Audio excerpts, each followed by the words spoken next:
तो हमारा ये फर्स्ट टॉपिक है सारणिक।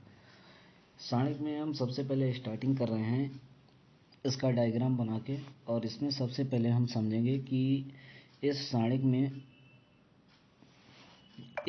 में पंक्तियाँ क्या होती हैं और स्तंभ क्या होते हैं। तो पंक्तियाँ बोलें तो पंक्तियों को हम बोल सकते हैं रो और स्तंभ को बोल सकते हैं कॉलम। ठीक है, ये जो सारणिक है इस सारणिक में जो है केवल संख्याओं को या फिर अवयवों को रखने की उनकी एक व्यवस्था है जिसको हम आव्यूह कहते हैं। इनका कोई एक निश्चित मान नहीं होता। ठीक है, आव्यूह में एक निश्चित मान होता है, लेकिन यहाँ पर सारणिक में इनका कोई निश्चित मान नहीं होता है। ये सिर्फ जो है अवयवों के रखने की एक व्यवस्था है।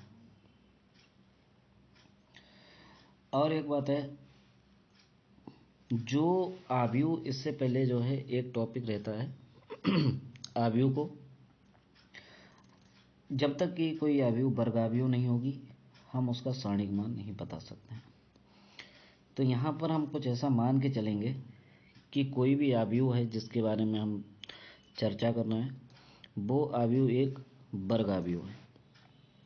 वर्गाव्यूह है तभी हम उसका सारणिक मान निकाल पाएंगे।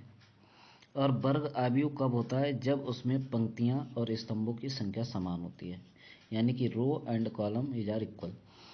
तो इसका मतलब अगर कॉलम की बात करें तो कॉलम हमारे ये वाले हो गए 1 2 3, ऐसे इसी टाइप से चलेंगे। और यहाँ पर टोटल n कॉलम होंगे। कैसे मालूम पड़ेगा? कि जो कि हम आव्यूह की कोटि लिखते हैं तो उसका जो लास्ट होता है, यहाँ पे n लास्ट है, तो ये उसमें स्तंभों की संख्या या फिर बोलें कॉलम की संख्या बताता है। और पंक्तियों को अगर दिखाएं तो पंक्तियों को ये वाली पंक्तियां हैं, फर्स्ट, ये सेकंड, ऐसे ही आखिर में आ गई है एम पंक्ति। ठीक है, एम पंक्ति ये कोटि में पहले नंबर पे होती है। तो अगर वो वर्ग आव्यूह रही है तो इसका मतलब पंक्तियों की संख्या और स्तंभों की संख्या कैसी होगी? एक समान होगी, यानी कि m जो है वो n के बराबर होगा। तब जो है हम ऐसी आव्यूह का एक सारणिक मान निकाल पाएंगे। ठीक है, तो इस सारणिक को मान को जो निकालने के लिए, जैसे कि यदि a ये आव्यूह का सिंबल होता है जिसको हम रेक्टेंगल जैसा बनाते हैं, I है और ये J है। ठीक है, ये रेक्टेंगल जैसा बनाते हैं और इसमें m क्रॉस m लिख सकते हैं या फिर n क्रॉस n लिख सकते हैं। ठीक है, उनकी पंक्तियों और स्तंभों की संख्या समान रहेगी तो उनकी कोटि में इसको समान तरीके से लिखा जा सकता है। तब हम अगर इसका डिटर्मिनेंट निकालें तो इसका डिटर्मिनेंट निकालने का जो तरीका है वो सिंपली जो है इसको इस तरीके से निकाला जा सकता है। ठीक है, तो इसमें जो थोड़ा सा चेंजेस रहता है, चेंजेस ये है कि अगर यहाँ हम देखते हैं तो ये वाली जो चीज़ें हैं, इनकी जो साइडें हैं ये थोड़ी सी मुड़ी हुई होती हैं, जबकि हम सारणिक में निकालते हैं तो सीधा स्ट्रेट होता है। ठीक है, ये थोड़ा सा चेंज रखते हैं, ये पहचान के लिए ऐसा उसे बनाया गया है। उसके बाद में हम सबसे पहले जो डिटर्मिनेंट के बारे में बात करेंगे वो सेकंड ऑर्डर की होगी। ठीक है, द्वितीय कोटि की जो सारणिक है उसके बारे में थोड़ा पढ़ेंगे कि उसकी वैल्यू कैसे निकाली जाती है। और फिर उसके बाद आएगा थर्ड कोटि की आव्यूह सारणिक मान उसका कैसे निकालते हैं। ठीक है, तो सबसे पहले हम चर्चा करेंगे सेकंड कोटि की जो डिटर्मिनेंट है वो कैसे बनेगी।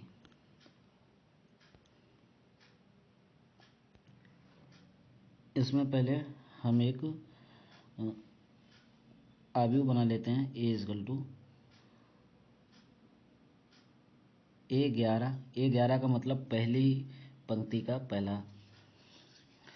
पंक्ति और पहले स्तंभ का पहला अवयव है। जब A12 यहाँ पे लिखेंगे तो इसका मतलब क्या हुआ? ये अभी भी पहली पंक्ति के दूसरे स्तंभ का अवयव है। ठीक है, उसके बाद जब यहाँ पे लिखेंगे 2 1 तो 2 का मतलब सेकंड पंक्ति, सेकंड रो, और जो 1 का मतलब है वो फर्स्ट कॉलम है, ठीक है। यहाँ पर आ जाएगा 2 2, यानी सेकंड पंक्ति का सेकंड कॉलम, सेकंड पंक्ति का सेकंड स्तंभ।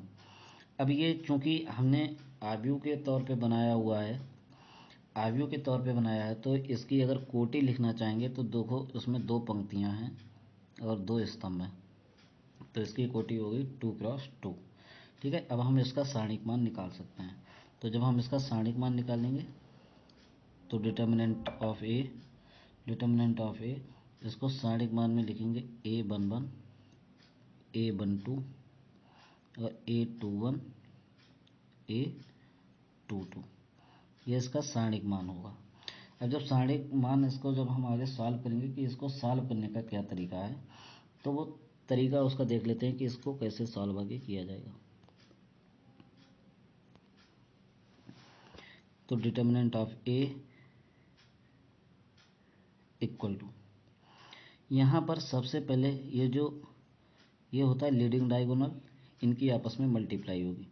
तो A11 डॉट डॉट का मतलब यहाँ से मल्टीप्लाई से है, A22 माइनस आता है, फिर ये जो मेन डायगोनल है इनकी आपस में मल्टीप्लाई होती है, तो A21 इंटू में A12। तो इससे हमारा जो है सारणिक मान निकल के आ जाता है, किसी भी आव्यूह का सारणिक मान निकल के आ जाता है। ये जो है सेकेंडरी कोटि का सारणिक मान रहेगा। तो इसको एक एग्जाम्पल के तौर पर इसकी वैल्यू जो है निकाल के देख लेते हैं कि कैसे इसका सारणिक मान ज्ञात किया जा सकता है। तो मैं किसी भी आव्यूह का पहले से ही उसका सारणिक बना लेता हूँ, किसी भी आव्यूह का मैं सारणिक मान बना लेता हूँ। डिटर्मिनेंट ऑफ ए, यहाँ पे मैं ले रहा हूँ 2 3 5 8, ठीक है। ये किसी भी आव्यूह का मैं सारणिक मान निकालना चाह रहा हूँ, तो इसको सॉल्व कर लेते हैं।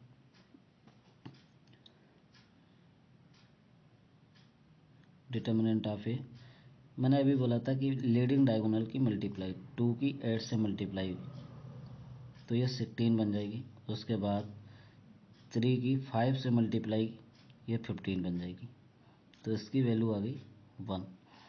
तो यानी कि इसका सारणिक मान आएगा 1, ठीक है। ये इसका आंसर रहेगा। तो ये है द्वितीय कोटि में सारणिक मान कैसे निकाला जा सकता है, ये उसका एक सरल सा तरीका है। Thank you.